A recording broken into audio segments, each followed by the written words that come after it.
I need a husband, and you want strong children, said the tiny alien widow to the desperate man. The storm had chased him into the old ruins. Aaron was no stranger to hardship. He'd been a miner on 3 different colonies before the collapse took everything. Now he wandered alone, a desperate man searching for food, shelter, and some reason to keep moving. The wind howled through the broken arches of the ancient stone hall, and Aaron pressed deeper inside, clutching the ragged coat around him. He expected only silence. Instead, he heard the soft sound of breathing. First, he thought it was a beast. But as his eyes adjusted to the dim glow of phosphorescent moss, he saw her. She stood no taller than his waist, slender and luminous, with hair that shimmered like woven threads of starlight. Her dark eyes fixed on him, unflinching, unafraid. She wore a cloak patched from old fabrics, and in her tiny hands, she gripped a shard of crystal like a weapon. "You're not from this world," Aaron said quietly, raising his hands to show he meant no harm. "And yet," the small woman replied, her voice like bells muffled by sorrow, "you still came into my home." Aaron glanced at the empty stone hall. Didn't look much like a home. Her eyes narrowed. It was, once, before they all died.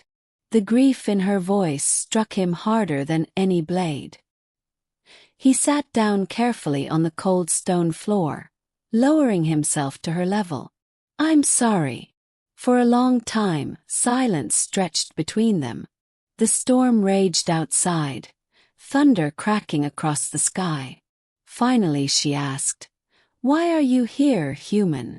Aaron gave a humorless laugh. "I've lost everything. No ship, no family, no food. I was just trying to get out of the rain." The alien widow studied him. Then, with a strange calm, she said the words that made Aaron forget the storm, forget his hunger, forget even the cold stone biting at his legs. "I need a husband," she said. "And you want strong children." Aaron blinked. "What?" Her voice did not waver. "My people are gone. I am the last of my clan. Our bloodline dies with me. Unless I find someone strong enough to carry it forward.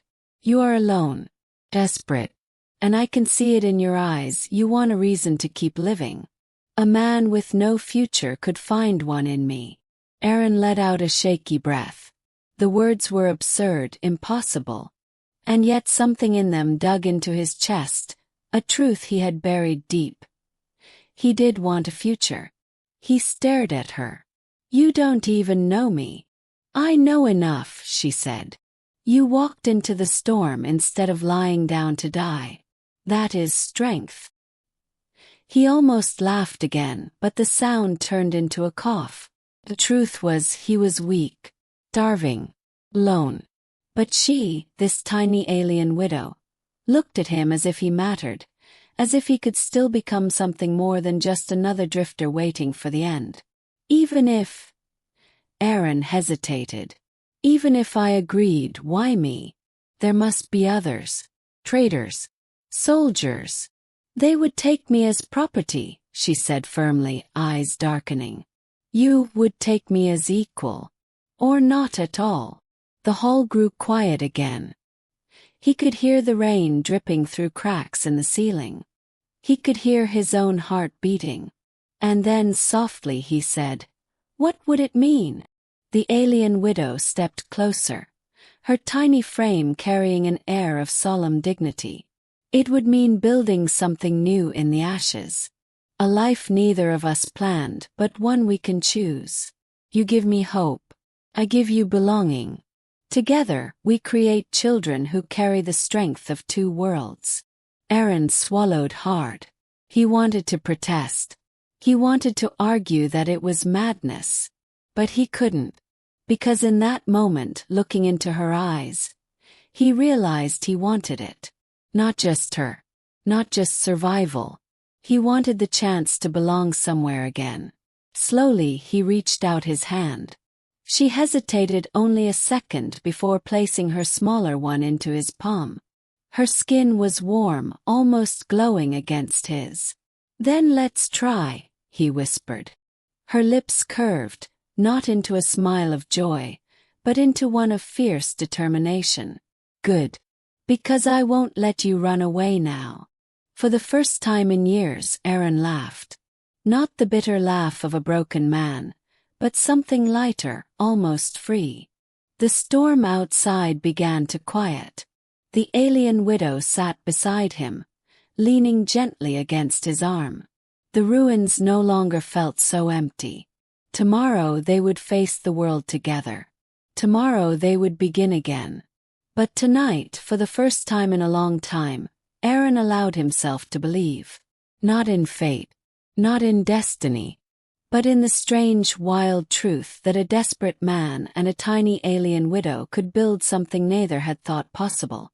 Home, family, and maybe, just maybe, a future. Aaron swallowed hard.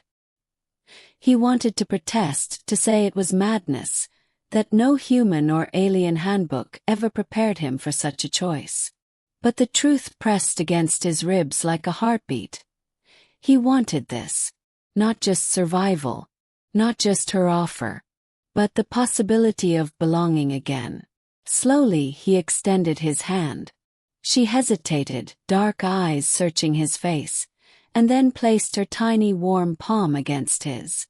Her skin glowed faintly, as if carrying the last light of her people. "Then let's try," he whispered. Her lips curved into a determined smile, fierce rather than soft. "Good. Because I won't let you run away now." For the first time in years, Aaron laughed. Not the bitter laugh of a drifter who'd lost everything, but something lighter, freer, like air after rain. The storm outside began to fade, thunder rolling away into silence. The ruined hall no longer felt like a tomb of broken stone. Felt like a beginning. The widow leaned gently against his arm, small but steady, and for the first time in a long time, Aaron allowed himself to believe. Not in destiny, not in miracles, but in the fragile, stubborn truth that even the desperate and the broken could start again. Together they would carve a future. Together they would build a home. And perhaps, in the end, the children of a lonely man and a tiny alien widow would carry forward not just strength, but hope. Aaron hesitated, the weight of her words pressing down on him.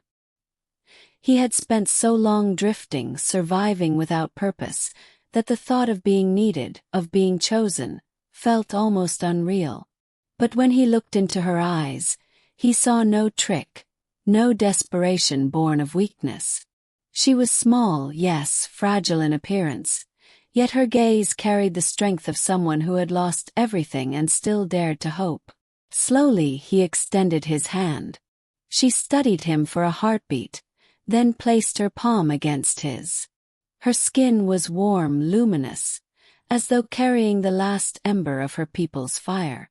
"Then let's try," he said softly. Her lips curved in a smile, determined rather than tender. "Good. Because you are mine now, and I won't let you run." For the first time in years, Aaron laughed. Not hollow, not bitter, but alive. The storm outside faded into silence, and the ruins around them no longer felt like a grave. They felt like the foundation of something new. Together they would rise from loss. Together they would build a home. And perhaps their children would carry more than strength. Perhaps they would carry hope.